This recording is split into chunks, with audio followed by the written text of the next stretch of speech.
I'm sure most of you are aware of the recent television special that claimed to give an honest, candid, and revealing look into the private life of one of the world's most successful and controversial celebrities, Michael Jackson. The revelations were explosive. The ratings were enormous. But Michael has claimed that what TV journalist Martin Bashir presented was a twisted and edited construction of scandal and innuendo, not a true representation of the interviews that actually took place. In the next 2 hours, we're going to give you an opportunity unprecedented in the history of television. We're going to show you footage that was never intended to be broadcast.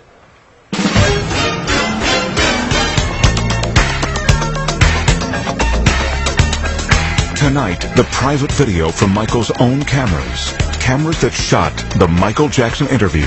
The footage you were never meant to see. As much as I do not speak about my family, I will.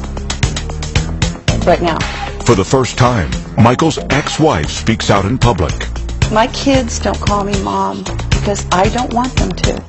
You'll find out what really happened during the astonishing incidents with his children in Germany.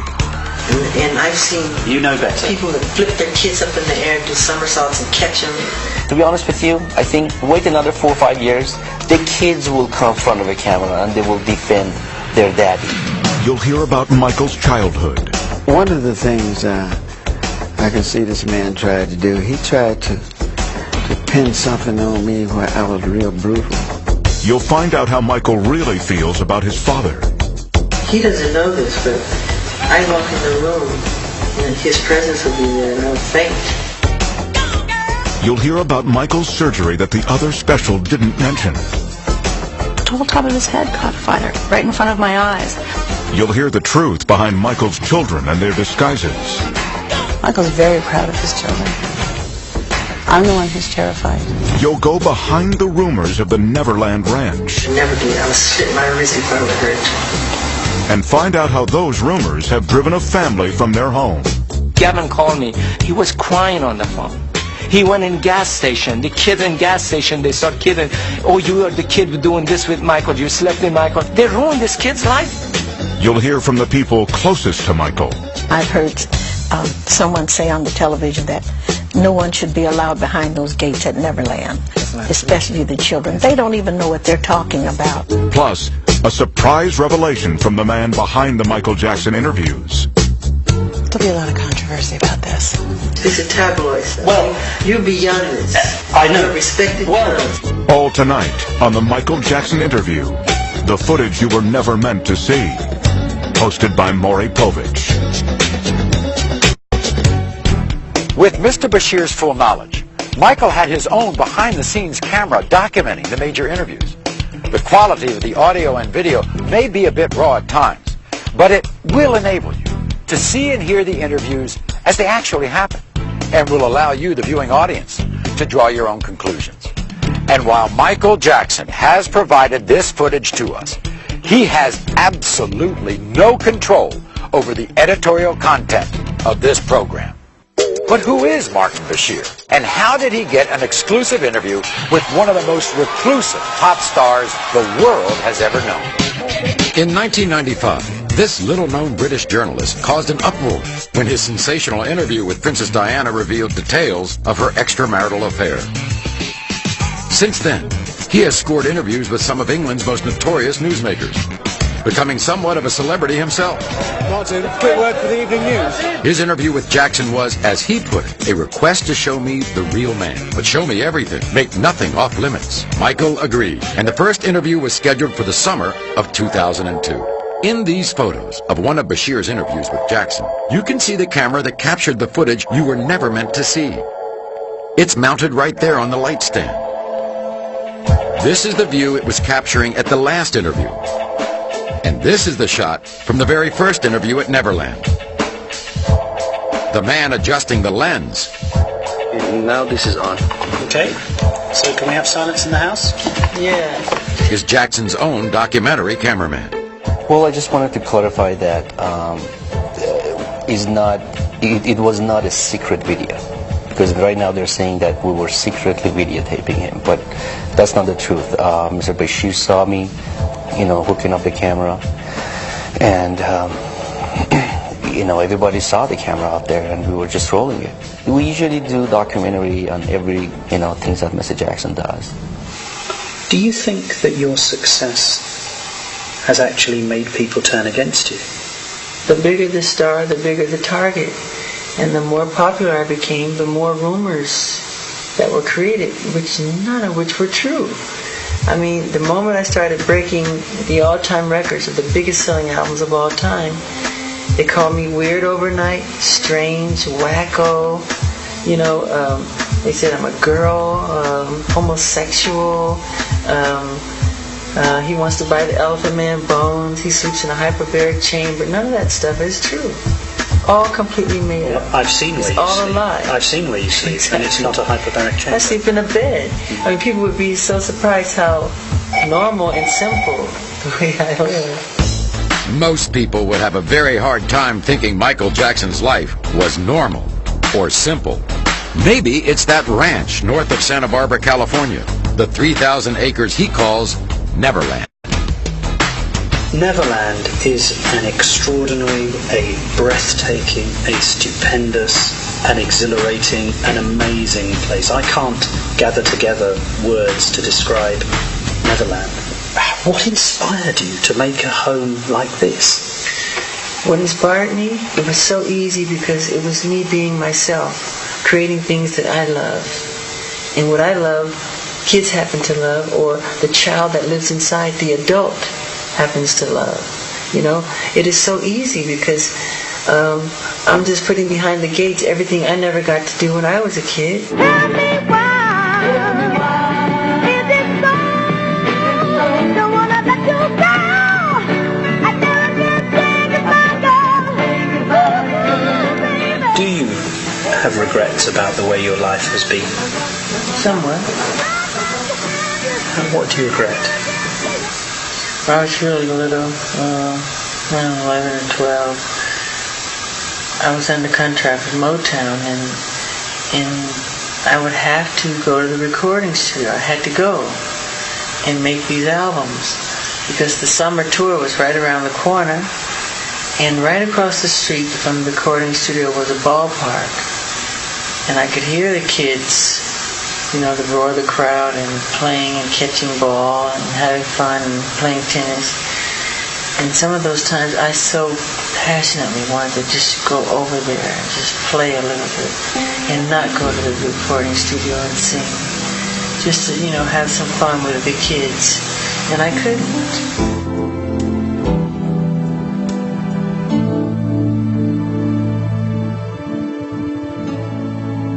People say, why is he always with children? Well, I was raised in a world with adults.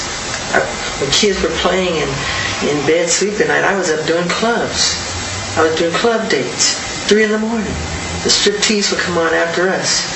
We were performing. And we didn't have friends. My brothers were like my friends, but we worked. There was no Christmas. There were no birthdays, and we were very strict Jehovah's Witnesses. So I'm compensating. Nature make sure that I compensate for the lost. So when you come behind my gates, you'll see amusement park, you'll see animals, you'll see everything I never got to do. There's candy everywhere. It's fun. While Bashir and his crew were here at Neverland, they got to witness what has become an almost weekly experience. Busloads of children, some from the inner city, some orphaned, some terminally ill, but all of them escaping their reality to spend the day at Michael Jackson's creation.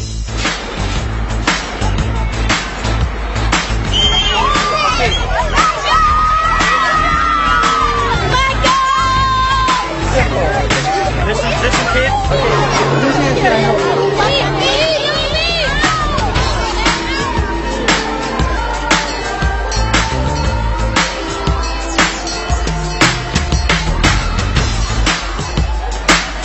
So, want to come over here and see the elephant? I feel totally at home with them. I can talk to them one-on-one because they don't judge you. They're not looking for anything. They just want to have some fun, And that's the same with myself. And I can connect to that, you know. I can understand that. And the fact that I missed out on so much as a child. As soon as they come in the room, for me, the room lights up. I like the sound it makes.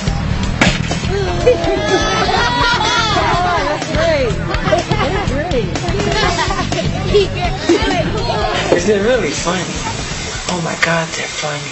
Didn't one of them say something funny to you yesterday about... Yeah, one of the boys said to me, he said, he saw all the rides and all the amusements, and he said, Michael Jackson, you own all of this? I go, yeah. He said, you paid for all of this? I said, yeah, I did. And you still have money left over? That's exactly what he said to me. I said, yeah. I said, yeah. He goes, I can't believe it. He said, I can't believe it.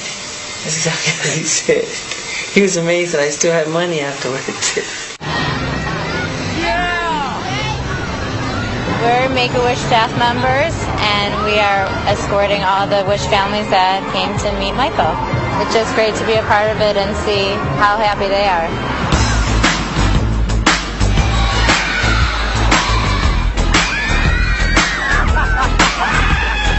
Everything is free. Theater, amusement park, whatever they want to do, they can do it. But it's not free to you. It's cost you millions of Millions a year, yeah, millions. But, you know, I get it all back when I see them smile. Sugar attack right now. Peter Pan. I've been in the house. I've seen the statues outside the house. Why is Peter Pan a figure of such interest and inspiration to you? Because Peter Pan, to me, represents something that's very special in my heart. You know, it represents youth, childhood, never growing up, magic, flying, everything I think that children and wonderment and magic, what it's all about. And to me, I just have never, ever grown out of loving that or thinking that it's very special. You don't want to grow up.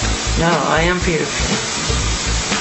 Are you like a Michael Jackson? I'm Peter Pan by heart. Do you think it would be true to say that you found friendship and inspiration in children that you haven't been able to find in adults? That's absolutely the truth. Really? Yes. Yes. I haven't been betrayed or deceived by children. Adults have let me down.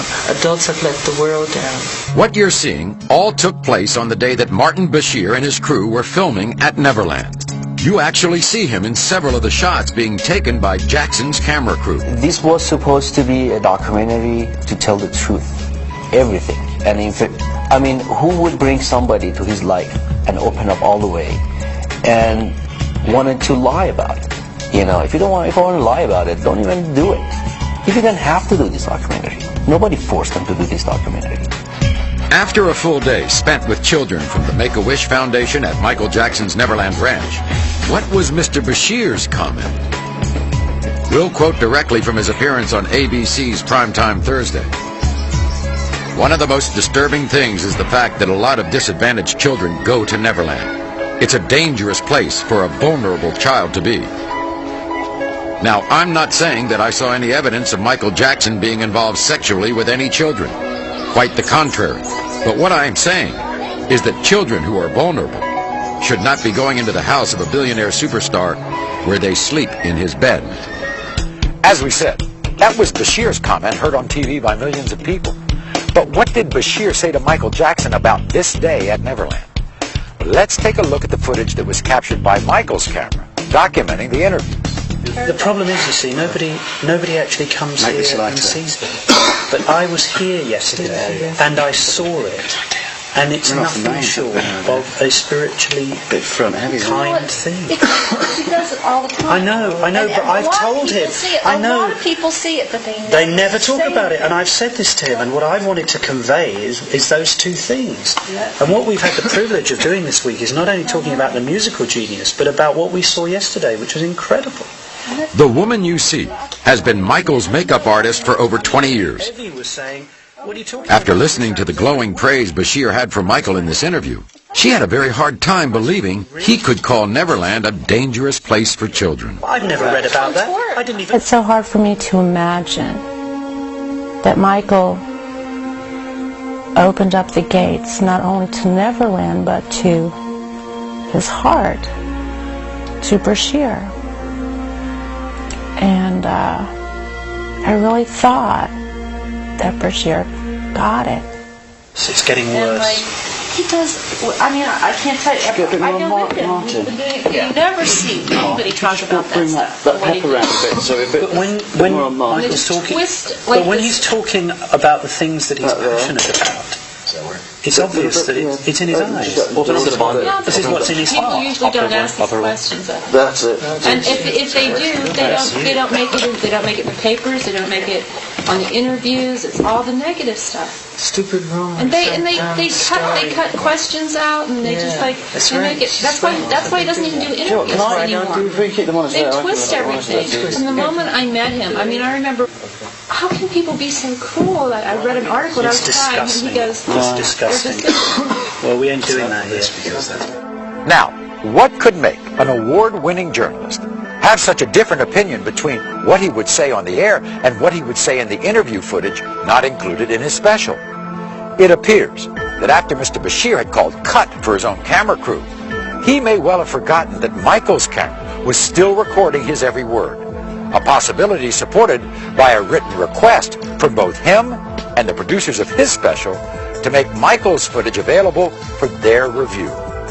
The different opinion expressed by Mr. Bashir regarding the safety of the underprivileged children who visit Neverland is only the first of several contradictory moments captured on tape, all of which you will see and hear on this program.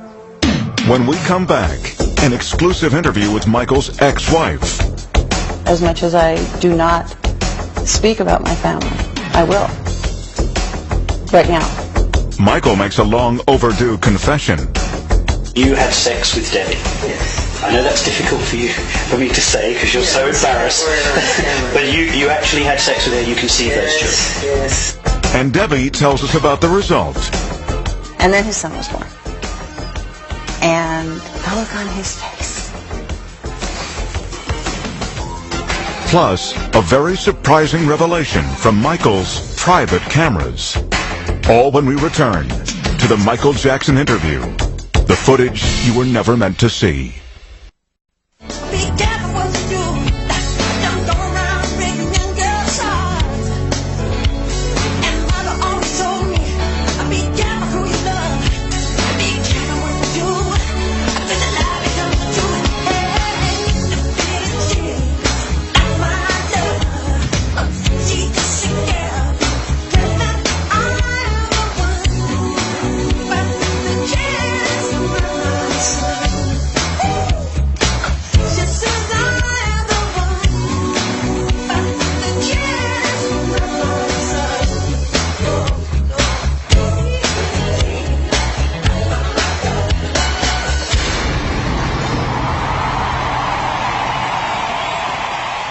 In addition to the never-before-seen footage from Martin Bashir's interviews, we have also been allowed unprecedented interviews with some of the people closest to Michael Jackson, people who have turned down very lucrative offers to tell the inside story of life behind the Neverland gates.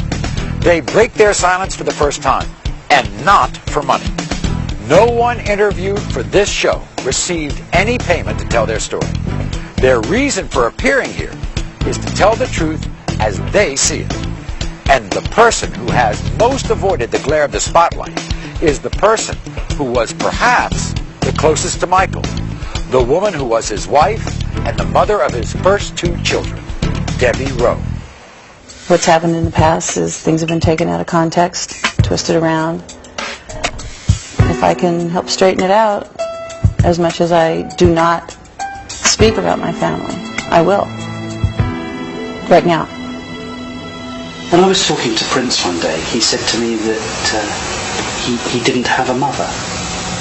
You said you didn't have a mother? Yeah, I said, Prince, where's your mummy? And he said, I haven't got a mother. That's right. Did you tell him to say that? What do you think he means when he said, I haven't got a mother? I said he didn't have a mother.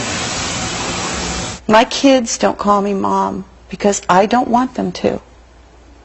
They're Michael's children. It's not that they're not my children, but I had them because I wanted him to be a father. I believe that there are people who should be parents, and he's one of them. And he is such a fabulous man and such a good friend, and he's always been there for me, always, from the day I met him. I could do something for him, and this is what I wanted to do. Most people think Michael and Debbie's relationship was very short-term. Actually, they met over 22 years ago. Was it intense, Bam? No, it was over time. It was over time. I think it was 18 years, 17, 18 years that I knew him when I had Prince. In that time, they've gone on some very unusual outings, often with Michael in disguise. Yeah, he'd call, what are you doing? Nothing, what are you doing? When I go to the video, yeah. You know, we'd sneak out without security. We got caught. I was, oh my God, this is like a Beatles film. We're getting chased by people. We'd have to call security and they'd bail us out. But, yeah, we'd go out and do stuff. So you'd go sneak him into premieres and things. Yeah, we had a good time.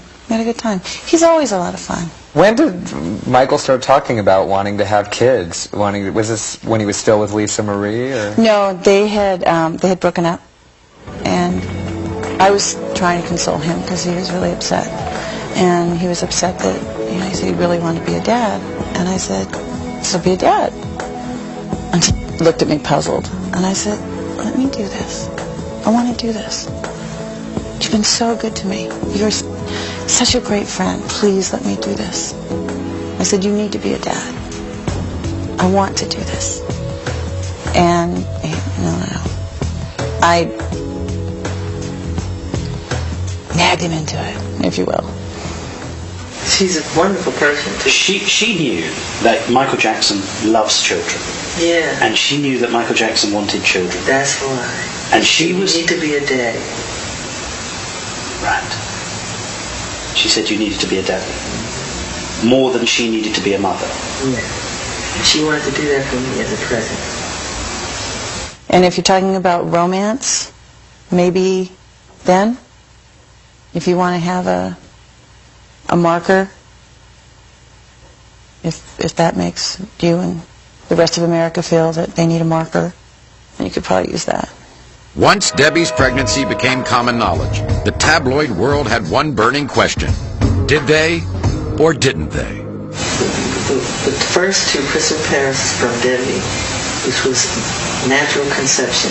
You had sex with Debbie? Yes. I know that's difficult for me to say because you're so embarrassed. But you actually had sex with her, you conceived those children? Yes. From the first moment Debbie learned she was pregnant, Michael warned her of what was to come. He said, you don't know what they can do. And I said, oh, Michael, come on. We're having a baby. Normal people have babies. We're having a baby. Come on. How can that be weird? We're having a kid. But if anything, that's beautiful. It's wonderful. It's great. Boy, was I wrong. I found out at one point a picture of me pregnant was worth $500,000. To who and why? Have they never ever seen someone pregnant before? Am I supposed to look different pregnant because it's Michael's baby than someone else? As you've heard, the decision to have Michael's child was easy for Debbie. The actual birth was another matter. And we were very excited. Michael was definitely more excited than I was. You know, he was so excited when we had a contraction. And he was there. We had videos, we had music, you know. And it was long. It was 23 hours. And I have a very colorful language. And every time I went to say something, Michael would cut me off with shoot or fudge. Oh, he doesn't like cursing. Or he didn't think it was necessary when there were other words would do. So, but he was there the whole time, held my hand, stroked my head. I think I puked once, and I was so embarrassed, and he was like, stop, you're fine. This is beautiful, this is wonderful. I said, I'm going to die. No, you're not going to die, this is great. Okay, we're crowning, you know, and Michael, Dad, he's right there. And he goes, oh my God, this is so beautiful. Now, having come from a medical background, there is no way, blood and stuff, there's no way, it can't be. Sorry, I don't come from that background. It's like, Michael, it can't be that beautiful. Oh, he was welling up. And then his son was born. And the look on his face.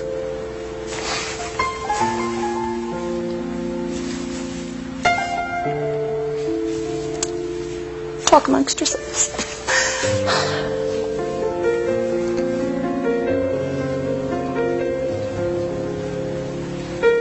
I'd never seen him that happy. And that's what made it wonderful for me, was to see the look on his face. The birth of Prince Michael was soon followed by a sister, Paris. Yeah, we were kind of told we should wait. You know, I guess there's a suggested waiting time. But I was flying to Paris all the time. It's actually how she got her name. It's where she was conceived. Do you not think, though, that your children would benefit from contact with their mother? No, but she doesn't. It's private information. She doesn't. She can't handle it. She can't handle her own children. Yeah, I can't reveal that because I don't want to make anybody upset. While Michael may seem reluctant to discuss Debbie's absence from their children, Debbie had no reluctance whatsoever. People don't understand that. And they want a traditional, they think that something has to be traditional, and they have this notion of beaver cleaver. That wasn't reality in the 50s, and that's not reality, you know, in the 21st century. We have a non-traditional family, and if it makes people uncomfortable, it's a shame that they're not more open. We are a family unit. Michael and I will always be connected with the kids. I will always be there for him. I will always be there for the children. And people make remarks, oh, I can't believe she left her children. Left them? I left my children? I did not leave my children. My children are with their father, where they're supposed to be. She preferred them to be with me than her. So, this mother carries both children for 9 months in her body, and she gives birth to them, and she prefers that they have nothing to do with her. Split up because they got to a point where I couldn't deal with it. I couldn't deal with the fact I couldn't go to the grocery store. For 2 reasons. 1, I'd get followed. 2, I'd have to look at crap on the newsstands that are right at the register as you go out that wasn't true. You know, I wasn't used to it. I like doing things for myself. Michael's more than generous. He said, we don't have to go to the grocery store. No, but I want to. I really want to. I want to go back to what I can go back to. That was what I was used to. That's where I'm comfortable. Doing this is very uncomfortable for me. Talking about these things is extremely uncomfortable for me. But it's hard when you're an entertainer, you know. It's hard to have a marriage, and I mean, one day I'll be married again, but it's too soon. I went through 2 tough divorces. So I'm married to my fans. I'm married to God. I'm married to my children. I'm married to life. Coming up, the notorious incident that had the whole world talking. And it happened for like 2 seconds, but when it gets on the news, we slow it down. Michael's mother reveals what it was like to grow up in the Jackson 5. Joseph didn't beat him or anything like that. We just disciplined them out of love. And we find out why Bubbles had to go. Because since they get to an age like teenage kids do, where they want to challenge their parents. All when we return to the Michael Jackson interview. The footage you were never meant to see.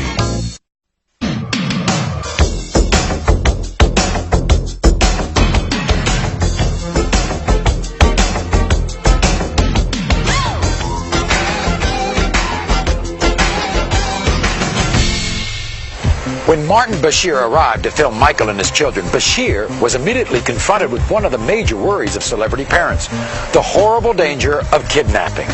Consequently, as a security measure, public appearances by Michael's children require that their faces be hidden behind masks or veils. Because you don't let anybody see the children. I don't want a Lindbergh baby.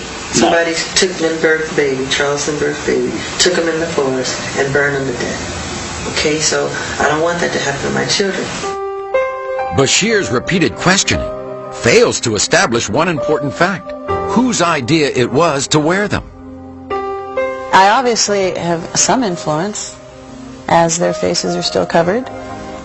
That was my request, not his.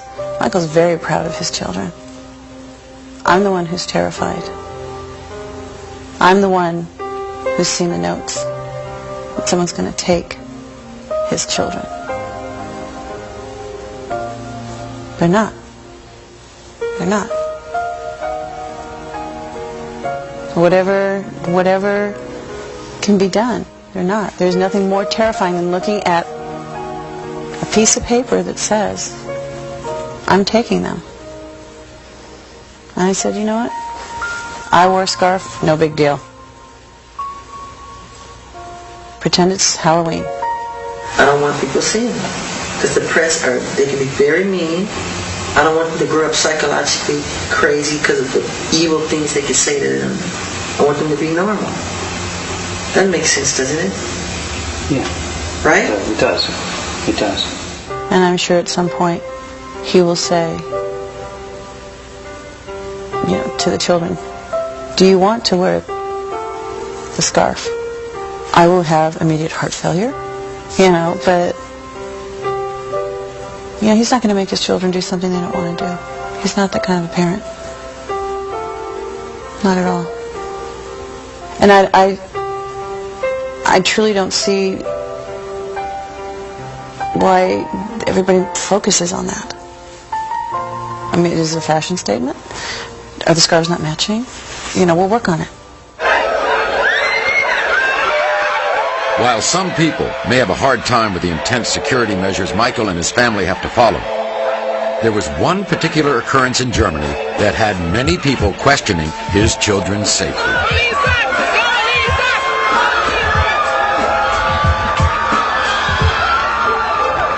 Take, for example, what happened in Germany, where there was a huge outcry, and you suffered a great deal of negative comment in the press. Yeah. Was there no one in your group who said, Michael, even though you're not going to damage your child, and you would never harm your child, but Michael, if you dangle blanket over a balcony, you are going to be severely criticised? No, because... Was there no one in the room who would say, Michael, don't do it? My governesses were up there. And they didn't say no? No, because I was holding that baby strong, hard, tight. No, that's exactly what I'm saying, though. And I know better. And I've seen people that flip their kids up in the air, do somersaults and catch them. And, I get caught up in the moment. It's holding on tight. Just let them give away. And, but it happens for like 2 seconds. But when it gets on the news, they slow it down. They don't show the crowd. They make me look like I'm this eccentric idiot dangling his baby over a balcony like a nut. I think the media took it and ran, like they do everything else. Yeah. And it's just like, oh my God, he's not dropping the baby, please. Please. They blew it up into something it's not. That we know about so misunderstood. Explain it. What don't we know about it? What should we know about him we don't know? All right, I'll tell you from the very beginning. Good. He had such a grip on that child. And if you look at it again, he's got that tie child so tightly held under the armpits. He's showing it now. Yeah, he is. Got it pretty tight under his arm. Governance was up there, security was up there, other people. I took my other children up there and did the same thing.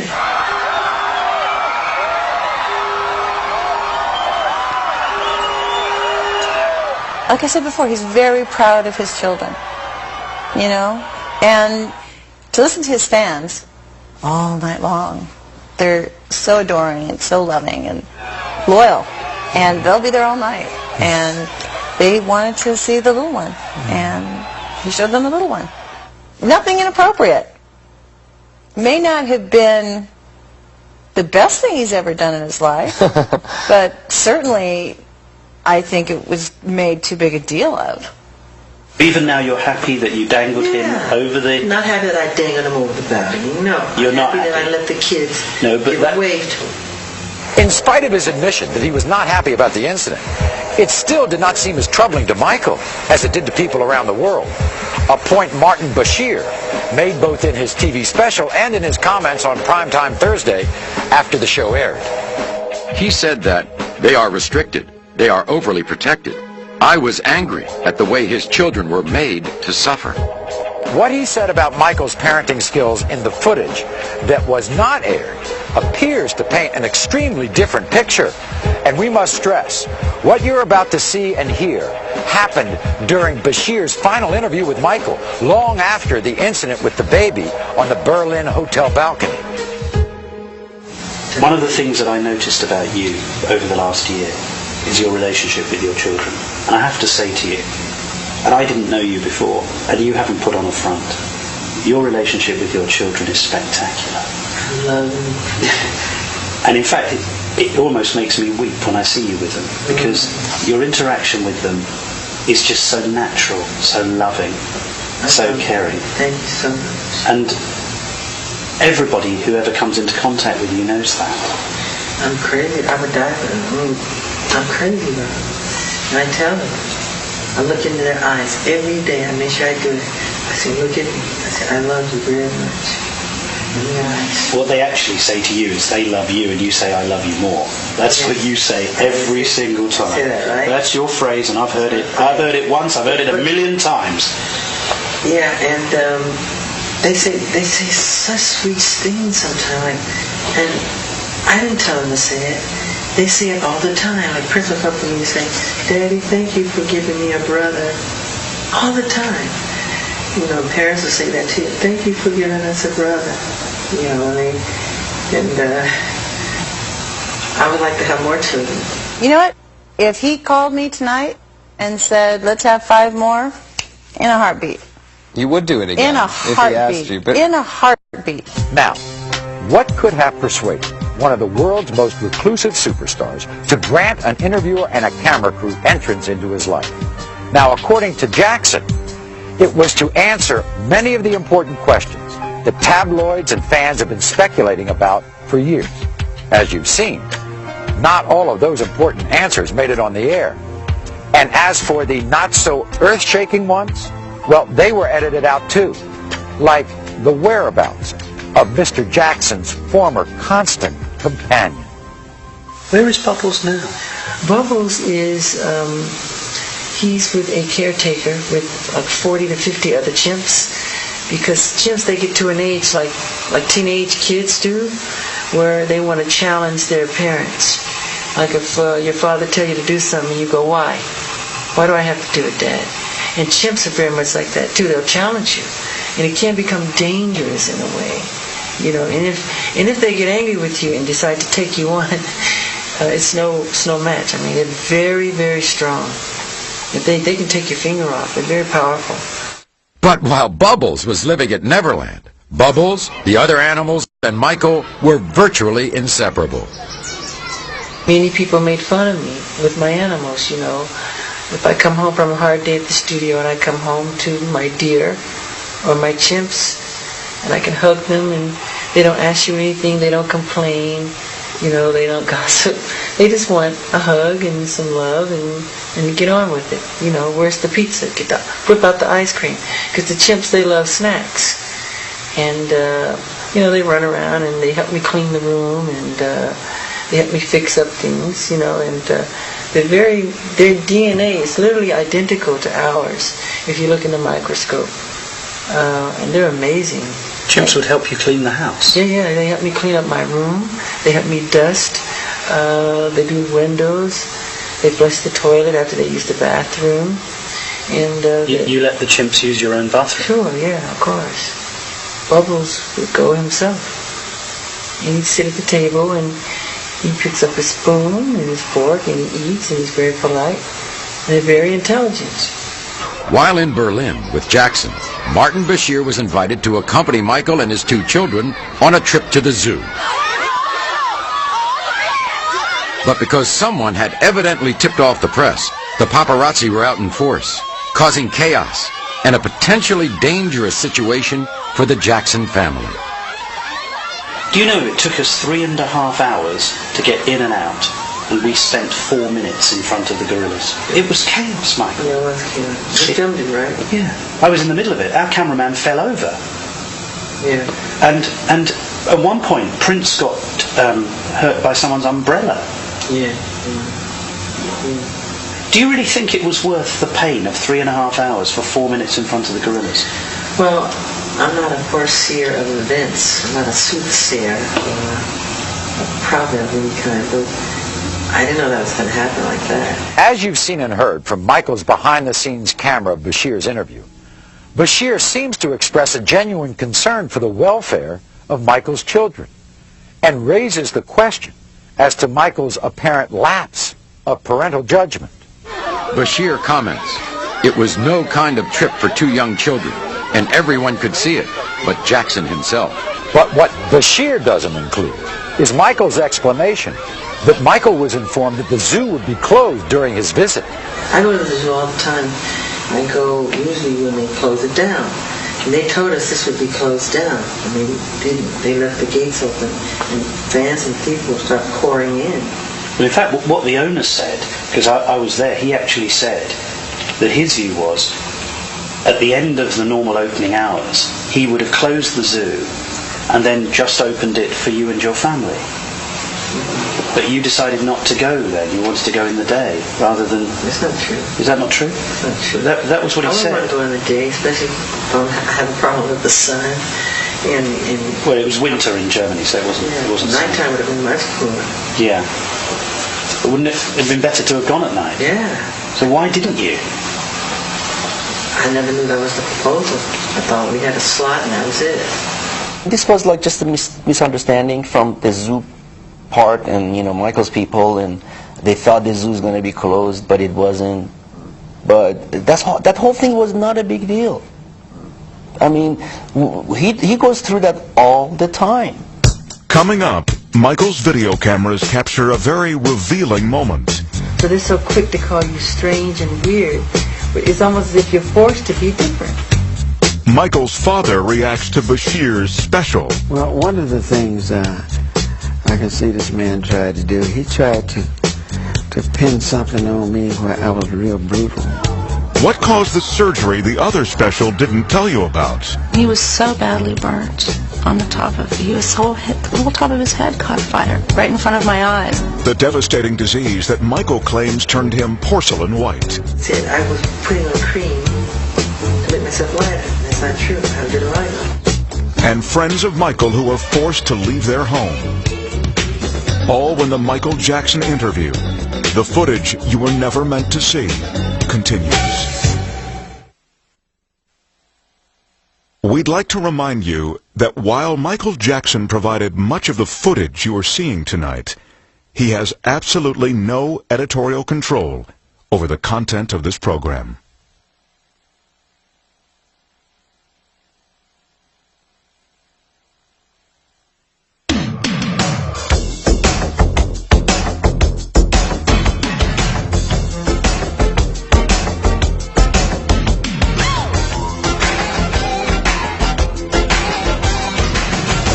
The Michael Jackson interview, the footage you were never meant to see.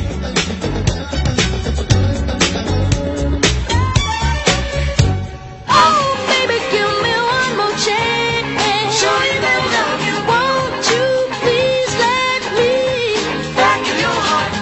In addition to revisiting the interviews with Michael Jackson that were contained in the ABC special, we've also asked members of the Jackson family to comment on the information that the special chose to include. While the Jacksons are a very supportive family, not all of what they have to say is in complete agreement with Michael. And many of the comments you'll hear have never been revealed publicly until now. We tried to get above all of this, the way of being united together. We don't like what some of the things are being said out there, but when you're number one out there all over the world, you get those kind of pot shots at you at all times. You've been so successful and you've amassed so much wealth, you never need to work again. And yet you don't seem to be able to enjoy it. It seems that you're restricted somehow. I enjoy it through my children. I enjoy But I'm it. talking about you. You just don't seem to enjoy it. Enjoy what? Enjoy your success. Enjoy your wealth. It's hard to, I can enjoy it behind my gates, but I can't go out and enjoy it because it becomes work all over again. Working has been Michael's life from the time he was 5 years old. And as we've already seen, missing out on his childhood continues to affect him to this very day.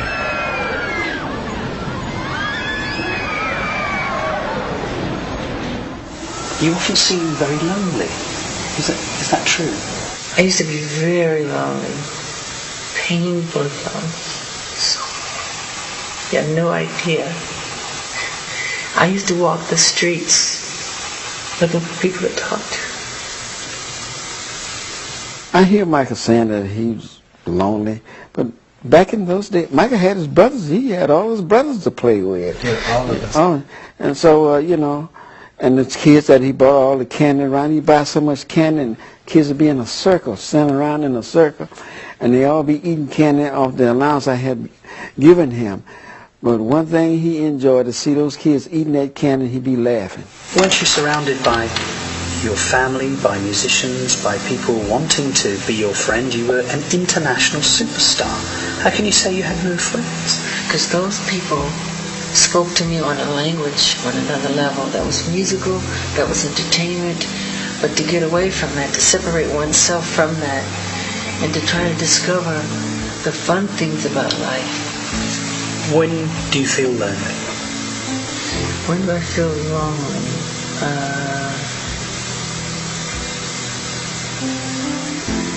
I can be, usually in hotels when there's thousands of fans chanting, you're out in the street, they're using sleeping bags and they're chanting how much they love you and everything, and you can't get out, you feel trapped inside, and you just cry, you feel lonely, And there's all that love out there, but still you really do feel trapped and lonely, that you can't get out. And if you go to a bookstore, if you go out, if you go to a club, which I don't like clubs, every book you buy, they want to know, why are you buying this? Why is Michael Jackson buying this? Why is he reading this? Or you go to the club, as soon as you go in there, every song is my song, as if I want to hear my music. And everybody starts chanting for me to dance. So it becomes a show all over again. So you can't go anywhere. So wherever you go, you know. That's not much of a life, is it? I know. It's difficult. And I don't want to complain like I'm complaining, because it comes with territory, but I don't think people understand the other side that comes with it. So they're so quick to call you strange and weird, but it's almost as if you're forced to be different, because it's not normal life, I can do the normal things, go to the store and buy a piece of bread, a piece of candy or something. He can't do that. So that would cause you to become a recluse or to sort of be withdrawn. Do you not sometimes wish that you could go to the local store and of course buy yourself some food and come back, or go to a bar? Of course, I want to go to the market, like one of those markets, and take one of those carts and throw some food in there and go down the aisle. I would love to do that. Can you do that? No. Of course not. Of course not. I tried, and the whole place stops. And everybody's chanting and getting your autograph, and it's hard. It doesn't work. That's why I love putting on disguises. One of the disguises Michael would wear in public was from his music video, Ghost. A makeup process that took several hours and would turn him into a completely unrecognizable and very large white man. I'll sit on a bench at Disneyland, a fat suit. I just sit there and I love it. I learned so much. Watching people, studying people's characters. And that's what I like. I like going inside. And that's the same thing as performance. You can tell right away when an artist, you can read it on her face when she's dancing. She's counting 1 and 2 and 3 and 4 and 5 and 6. And you can see it. But that's the wrong concept for dance. Dancing is about feeling, not about thinking. So when they count, they're thinking. To feel, become the bass, become the drums, become the guitar, the strings. You just become a oneness, you know?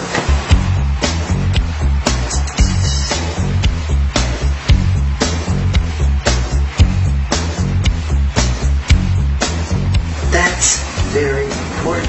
But that's real. But that's Michael Jackson talking as a performer. I love performing. But that's not. I wish I could sleep on stage. But that's not Michael Jackson the person.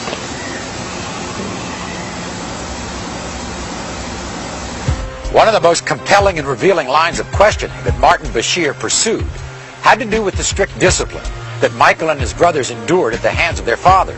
Unfortunately, this is footage that Mr. Bashir and his producers have not allowed us to show you. But we can tell you that it was a very emotional description of beatings with belts and the cords from irons. You remember when you said to me that you just wanted to run away from your father? I hid. I used to hide. Well, one of the things I can see this man tried to do, he tried to pin something on me where I was real brutal.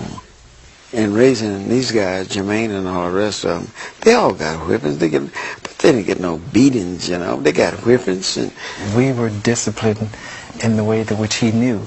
And during that time, all children and parents at the time, they with their kids, we had to be in before the lights were on at night, and we had to ask for things. And I thought it was great because it allowed us to become what we became. We never got on drugs. We never got in trouble. And I see the difference from my upbringing as when I came to California, and friends that I went to school with, how they would curse their parents out and slam the door and disrespect them. Joseph didn't beat him or anything like that. We just disciplined them out of love. And the Bible says if you love a child, you will discipline them. The discussion of the strict discipline and verbal abuse by Michael's father went on for almost 8 minutes in Mr. Bashir's finished special. But what he did not include was a short but very revealing comment from Michael about his father. I don't think how much he hurt me when he was little, but he's a genius. The man is a genius. At the same time, he is a genius. He really is. But Michael, he injured you when you were a child. Yeah, but look what came out of it. Well, maybe I wouldn't have the affection for the kids that I have today, wanting to help them.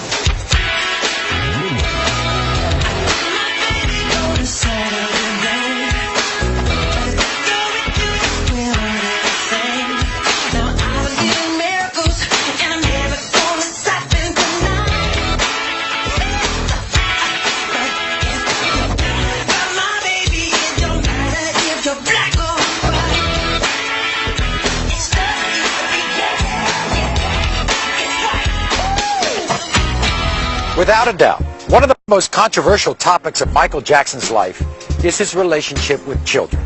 The scandals and rumors surrounding allegations made against Jackson are the subject of seemingly endless speculation. As we told you before, Michael Jackson has no editorial control over the content of this program. What you see and hear is intended to be an unbiased presentation that allows you to draw your own conclusions. Some years ago, you yourself were about to embark on a tour, and allegations were made about you and children. What about 1993? What happened? What was Michael Jackson doing? Because they don't know me. They don't know me. All that was false. Complete innocent guy. I would never do that. I would slit my wrist before I would hurt a child. He would never hurt a child. Never. It's not in him. No way. He would never do anything inappropriate with a child. It's the furthest thing from his mind. When those allegations came, 93, I think it was devastated. I mean, talk about going for the jugular. At every opportunity, the media has dissected and manipulated these allegations to reach their own conclusions. I ask all of you to wait and hear the truth before you label or condemn me. I watched Michael after they accused him of that child molestation. But at first he was a little lonely and all, but he never stopped because he knew it wasn't the truth, and he never stopped loving children. No, that's what I admire about him. He keeps going. He's not going to give up. And he's going to still give to all of us. I just know it. And Bashirs will come and go. You know? Michael will live forever.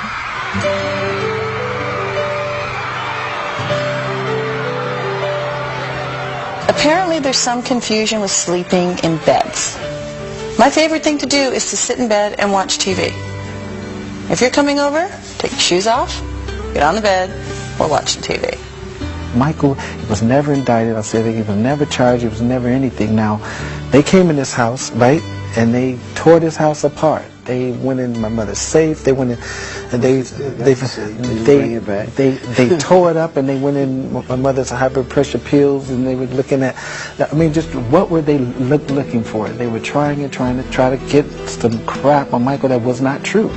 What hurts you most? When they lie. The lies. The complete lies. And it hurts. And it hurts me because I know there's children out there who has to hear that crap. Why do people do that when all you have done is brought some of the most beautiful music, most beautiful popular music that many of us have ever heard? Why do people want to judge you if you've done, all you've done is been an artist and brought wonderful music? Because with success, people become jealous. It hurts to be misunderstood. No matter how much you try to put people on track, there will still be some judgment being said that it's so far from the truth. Following the broadcast of Mr. Bashir's special, the speculation about what went on in Jackson's private life was once again headline news, primarily due to the story of Gavin, a young man who had reportedly been dying of cancer. Gavin was somebody who was diagnosed with cancer. Doctors gave him, I think, 3 weeks or 1 month to live. One of his last wishes was to meet Michael, a request fulfilled through Los Angeles businessman Jamie Masada. Then he said to me, he said, under his breath, he said, I want to meet Michael Jackson. At that point, I didn't know Michael Jackson. And I just came out of the room, I started crying. I didn't know what to do. I called Neverland. I said, is any way you can get a chance to call the kid? Then I'll come in next day, and I said, Gavin, it had a little smile on his face. I said, Gavin, what's going on? He said, Michael, call me. Gavin and his family formed an immediate bond with Jackson, creating an atmosphere that many believe played a large part in Gavin's recovery. You know, 2.5 years ago, the doctor, they said 2 more weeks he's dead. Now he's alive. His appearance on the Bashir special showed a seemingly healthy and happy young man, clearly very fond of Jackson. And while Mr. Bashir did touch on Gavin's amazing recovery, many believe that the real focus was on Michael's relationship with the young man, especially the revelation that they had spent the night in the same room. The thing is upset me right now. The reason I'm giving you in the interview, because Gavin called me. He was crying on the phone. He went in gas station. The kid in gas station, they start kidding. Oh, you are the kid doing this with Michael. You slept in Michael. It's horrible to do to a kid. This kid been through life. He's been through horrible life so far. Since Mr. Bashir's documentary aired, Gavin and his mother have gone into seclusion after being bombarded by requests for interviews from tabloids around the world. This statement released to the press by Gavin's mother says, I'm appalled at the way in which my son has been exploited by Martin Bashir. The relationship that Michael has with my 3 children is a beautiful, loving, father, sons, and daughter one. To my children and me, Michael is a part of our family. In addition, she is considering action against Mr. Bashir for including Gavin in his special without parental consent. You can only take the lies for so long. And I've reached my limit. And that's why I'm doing this. I'm not here to defend my boss. I'm here to tell the truth. I didn't really know how you behave with the people who come to the ranch and come to your home. I hadn't seen it. And you were the most generous person. But I looked around here yesterday, and some of the people really appreciated it. But others were greedy. Others couldn't help themselves. Do you sometimes despair of human nature? Yes. One of the topics repeatedly brought up in Martin Bashir's interviews is the same one that has been the subject of speculation by countless tabloids, talk shows, and comic monologues for over 20 years. Michael Jackson's changing appearance. Having surgery or changes or whatever, cosmetic surgery or anything like that. People have that sort of thing in this country all the time. All the time. People go on a weekly basis to have things changed. And most celebrities, most movie stars, you know. So why is it such an issue that you do that? But the fact that they said I had, like I'm overly obsessed with it, is not true. That's not, the things they've said that I've done are not true. I haven't had my eyes done. I haven't had my cheekbones done. I haven't had my lips done. I haven't had my chin done. That's a lie. They just go too far. In the final interview 8 months later, Martin Bashir is still doggedly pursuing rumors of Michael's plastic surgery. You look fine. I'm one of the stinky. That's nice. But you don't look An area of his life Bashir said he felt Michael had been less than honest about. You know, you've physically changed, haven't you? The photographs of you, if I look at them No, it's called adolescence. It's called growing and changing. Yeah, but even the shape of your face has changed. No, it has not. I've had no plastic surgery on my face, just my nose. It helped me breathe better so I can hit higher notes and have clear. The press is like to add on all this stuff. Nothing's been done to my eyes, cheekbones, chins, lips, nothing. They made all of it. Do you think that people do go too far with plastic surgery, generally? Do you think it's become... So why are you so defensive when people say, Mick Jagger's had one, Paul McCartney may have had one, Michael Jackson's had one? They don't do it that way. What do they do? They just pick on me like I'm the only one that does it. That's why. So if people said, well, actually, Michael's the same as everyone else, then it wouldn't upset you so much. It wouldn't upset me so much. You know, if you want to have a facelift, you have a facelift. Yeah, if it makes you happy. Regardless of your opinion about the extent of Michael's plastic surgery, one fact is clear. Martin Bashir's TV special made only passing reference to one of the most noticeable differences in Michael's appearance. Bashir quoted people as saying that when Michael Jackson was a boy, he was a black kid. And now as an adult, he looks like a white man. Which was a rumor. They said I was putting on cream to make myself lighter. That's not true. I have vitiligo. You have a condition. Vitiligo is a medical condition that Jackson claims has afflicted him for more than 20 years. This disfiguring skin disease affects nearly 2% of the world's population and strips all pigmentation from the skin. The result is not just pale, but porcelain white. The beginnings of the vitiligo started happening relatively early. You know, he even was trying to hide it from me. He tried to hide it for quite a while. You know, he'd always try to cover with makeup and even out his skin tone and everything until it just got so extensive. I mean, it's all over his body.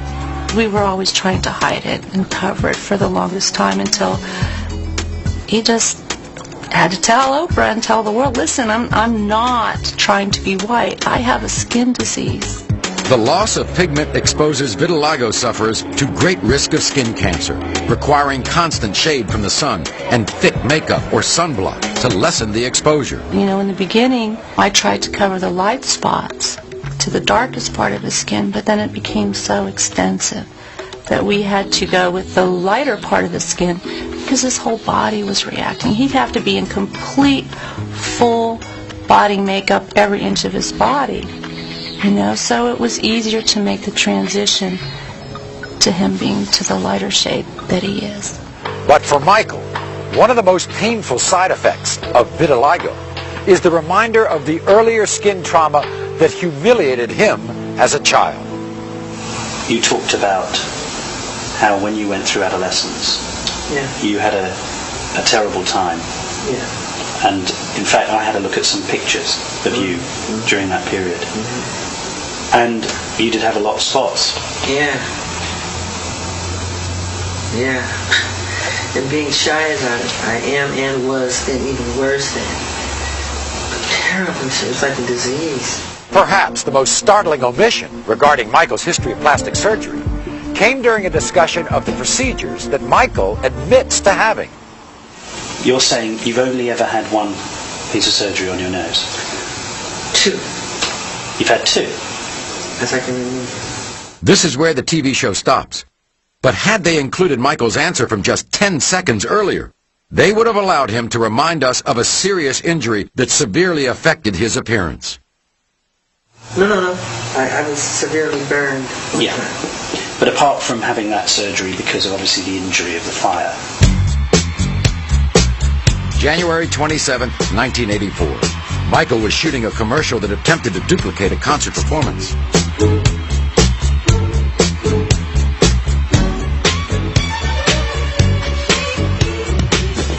During the last take, a planned pyrotechnic explosion went wrong and ignited Michael's hair on fire.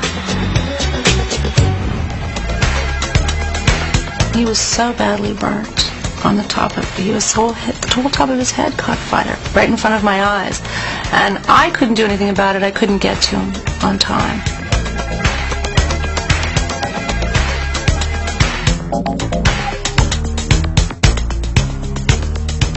But Miko, Marlon Brando's son, was able to push away the barricades and jump on him and put out the fire with his bare hands. He will have nursing and medical personnel on call 24 hours a day. Due to his very excellent health and his very strong personal and religious commitments, he will have as excellent a recovery as is possible. Michael was rushed to the hospital, where he was treated for 2nd and 3rd degree burns. He later underwent skin graft surgery in an attempt to repair the damage. But as we noted, as severe as this incident was, it was completely ignored by Bashir. You had nothing to your cheeks? No. These cheekbones? Yeah. No. You haven't had any inserts? No. My father got... What about your dimple? Can we get over this plastic surgery garbage? This is tabloid stuff. Well, you're beyond this. I know. You're a respected journalist. I know. The problem is... You're getting tabloid. When we return, we'll take another look at some of the answers that were never heard. They call me weird overnight, strange, wacko. They said I'm a girl, homosexual. He wants to buy the elephant man bones. He sleeps in a hyperbaric chamber. None of that stuff is true. And some of the differences in opinion. So you're happy you did it now? Yeah, because I've shared... Even though you've been attacked, even though people in America say you shouldn't look after your own children? Yeah, but a lot of people said, leave him alone. Shut the hell up. A lot of people. All caught on Michael Jackson's own camera. When we return to the Michael Jackson interview, the footage you were never meant to see.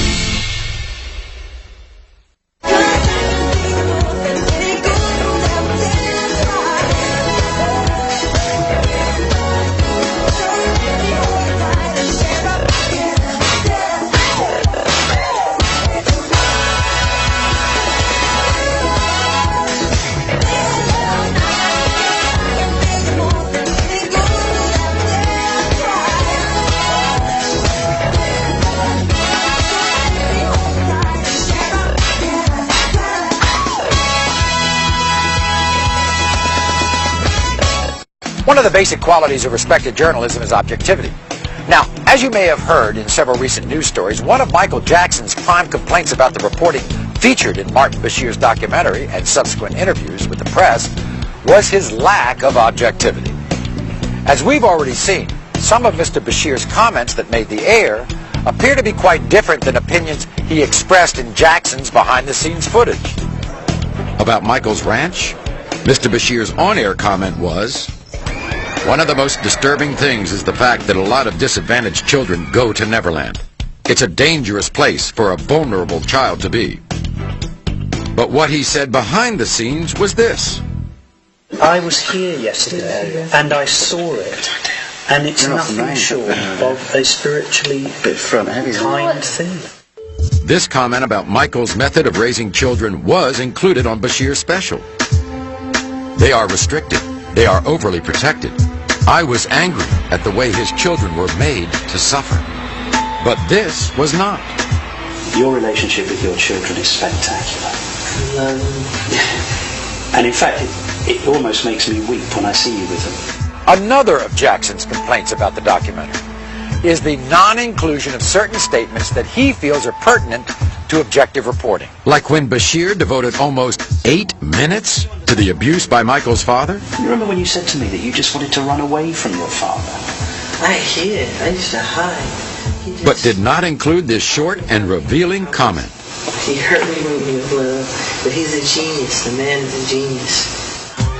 On Michael's taking his children to the zoo, Bashir says it was no kind of trip for 2 young children, and everyone could see it, but Jackson himself. But what you don't hear is Michael's response. I go to the zoo all the time. I go usually when they close it down. And they told us this would be closed down. And as far as probing for the truth about Michael's changing appearance, the subject of vitiligo was virtually ignored. And the severe burns and reconstructive surgery were never mentioned at all.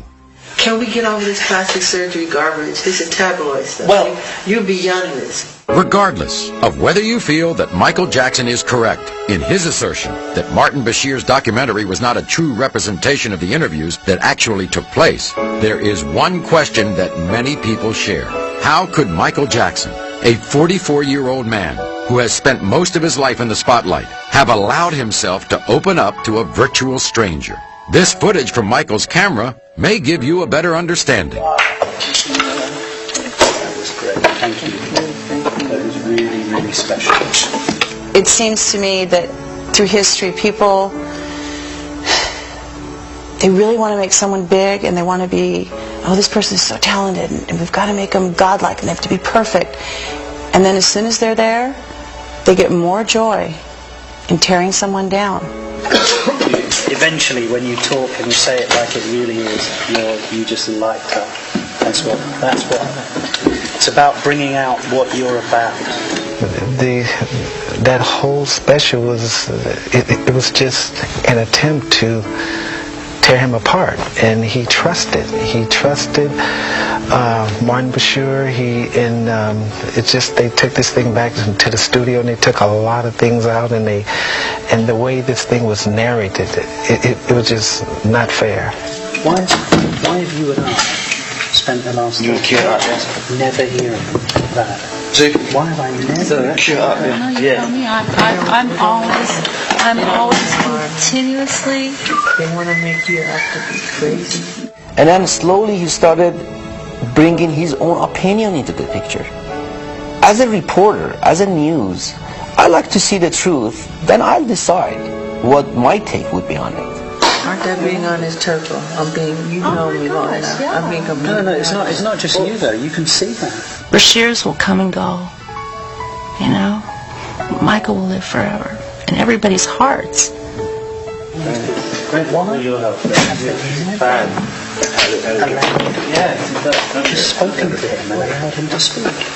If indeed this video, whatever it was that was shot, is supposed to be about Michael, then it will show him as a caring, loving, understanding father, person, human being. Because that's what he is. No matter what you may feel about what you've seen on this program, it's hard to deny that Michael Jackson is a complex and controversial subject who elicits a passionate response from virtually everyone who comes in contact with him, whether through his music or his private life. In the past 2 hours, our only goal has been to present an objective view of events, showing them as they actually occurred and allowing you to draw your own conclusion. But we do feel it's appropriate to leave you with one more piece of information.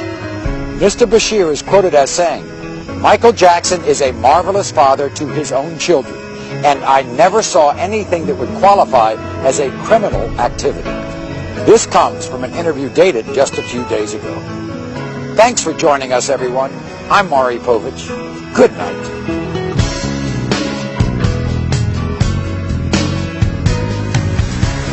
Do you sometimes despair of human nature? Yes. Yes, of course. I mean, can you ever do anything that's right? No. No matter what you do, there's always somebody that will say something about it. They're opinionated, you know? No matter what you do. No matter how good your intentions are, there's always some jerk, some mean-spirited person to try to bring you down. And all you want to do is bring some love and some joy, and, you know, that's all. And Granada, which made Living with Michael Jackson, maintained that it was a fair and honest portrayal of the man. They stand by their programme and dispute the conclusions reached in tonight's show. Coming up next on 5, a look at the man behind the gangster rapper from Staines in Ali G before he was massive. In just a moment.